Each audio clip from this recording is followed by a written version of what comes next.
Hi friends, நீங்கள் பார்த்துட்ருக்கிறது எங்கள் வீட்டில் இருக்கிற பிளாக்பெர்ரி செடியை தான் பார்த்துட்ருக்கீங்க. அதோ தெரியுதா ஒரு பிளாக் கலரில், அதுதான் நம்ம பிளாக்பெர்ரி. ஃபஸ்ட்டு எப்படி இருக்குது அப்படின்னா, பிளாக்பெர்ரி வந்து லைட் பிங்க் கலரில் இருக்குது. நீங்கள் பார்ப்பீங்க இப்போது. ரொம்ப லைட்டான பிங்க் கலரில் இருக்குது. ஒரு 2-3 நாள் கழித்து இந்த மாதிரி டார்க் பிங்க் கலரில் வருது.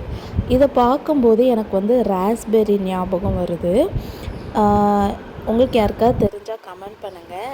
ராஸ்பெர்ரியாக இருந்துட்டு தான் பிளாக்பெர்ரியாக மாறுமா, இல்லைன்னா பிளாக்பெர்ரி வேறு செடி, ராஸ்பெர்ரி வேறு செடியா அப்படின்னு சொல்லிவிட்டு எனக்கு கமெண்ட் பண்ணுங்கள். இதோட டேஸ்ட் எப்படி இருக்கும் அப்படின்னா, நம்ம நெல்லிக்காய்லாம் சாப்பிட்ருப்போம்ல, சின்ன நெல்லிக்காய் புளிப்பாக இருக்கும்ல, அதே மாதிரி டேஸ்ட்டில் தான் இந்த பிளாக்பெர்ரி வந்து இருக்குது.